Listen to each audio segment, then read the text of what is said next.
আসসালামু আলাইকুম everyone, welcome back to my channel Mahima cooking house. আজকে আমি আপনাদেরকে টুটি ফুটি রেসিপি কীভাবে তৈরি করতে হয় সেটা আমি তৈরি করে দেখাবো। আমি এই ভিডিওটি আপলোড দেওয়ার আগে একটা কেকের ভিডিও আপলোড দিয়েছিলাম পয়লা বৈশাখ উপলক্ষে। সেখানে কিন্তু আমি এই টুটি ফুটিটাই ইউজ করেছিলাম।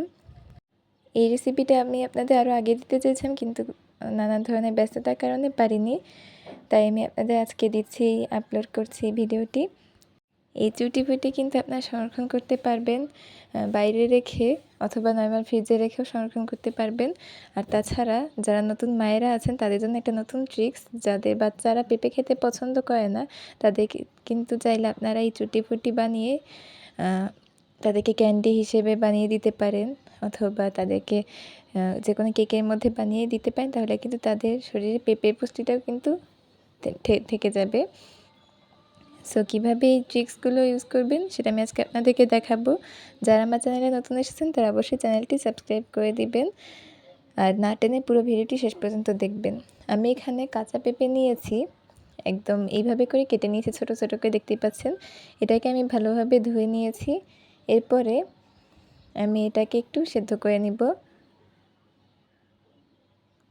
ঢাকনা দিয়ে ঢেকে এটা কিছুক্ষণের জন্য একটু জাল করতে দিয়েছি। এটাকে কিন্তু পুরোপুরি সেদ্ধ করা যাবে না, প্রায় 60% মতো সেদ্ধ করে নিয়েছি। এরপর আমি এটার পানিটা ছেঁকে নিয়েছি। এখন আলাদা একটা প্যানে পানি নিয়ে নিয়েছি পরিমাণ মতো, আর এখানে চিনি নিয়ে নিচ্ছি প্রায় 2 চামচের মতো। আমি আমার পছন্দ মতো এখানে চিনি নিয়ে নিয়েছি, আপনাদের পরিমাণ মতো নিয়ে নেবেন। এখন যে পানিটা ঝরিয়ে রেখেছিলাম পেঁপে থেকে, সেইটা পানিটা ঝরিয়ে আমি এর ভেতরে দিয়ে দিয়েছি। এখন এটাকে একটু নেড়েচেড়ে নিয়ে রান্না করে নিচ্ছি।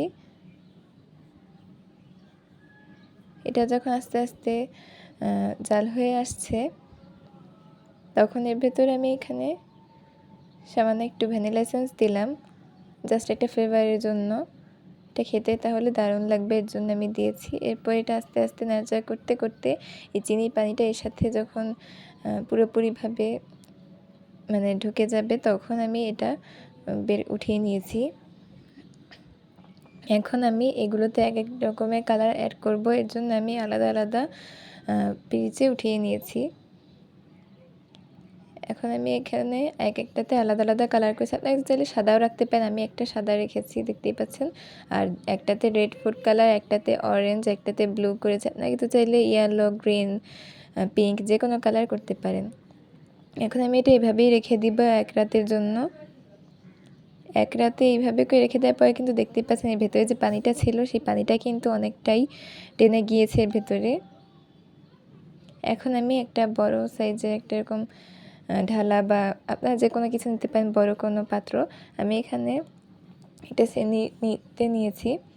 এখন এগুলোকে আলাদা আলাদা সাইড করে ঢেলে দিচ্ছি, একদম মেলে দিচ্ছি। এটাকে এখন আমি শুকিয়ে নিব রোদে, প্রায় 2 থেকে 3 দিনের জন্য। আর রোদের টেম্পারেচার যদি বেশি থাকে তাহলে কিন্তু এটা বেশি দিন লাগবে না, 2 দিনের মধ্যেই হয়ে যাবে। আর এখন তো এমনিতেও বাইরে অনেক রোদ, খুব তাড়াতাড়ি এটা শুকিয়ে যাবে। সো এভাবেই মেলে আমি এভাবে 3 থেকে 4 দিনের মতো শুকিয়ে নিয়েছি রোদে। সো 3 থেকে 4 দিন পরে আমি ফিরে এলাম, দেখতেই পাচ্ছেন আমার এগুলো শুকিয়ে একদম শক্ত হয়ে গিয়েছে। এগুলো কিন্তু এরপরে খেতে কিন্তু দারুণ লাগে মুখে দিলে। এগুলো আপনার কেকে চাইলে নিয়ে নিতে পারেন, কেকের সঙ্গে টুটি ফুটি কেক বানিয়ে দিতে পারেন। আমি যে আমার এই ভিডিওর আগে একটা আপলোড দিয়েছি ভিডিও কেকের, সেটাতে কিন্তু আমি এটাই করেছি, টুটি ফুটি কেক বানিয়েছিলাম। সেগুলো কেক আমি একসাথে মিশিয়ে নিচ্ছি। এখন একটা কাচের জারে আমি এগুলো সংরক্ষণ করব। এগুলো বাইরে রেখেও সংরক্ষণ করতে পারবেন, এমনকি আপনার নর্মাল ফ্রিজে রেখেও অনেক দিন পর্যন্ত সংরক্ষণ করতে পারবেন।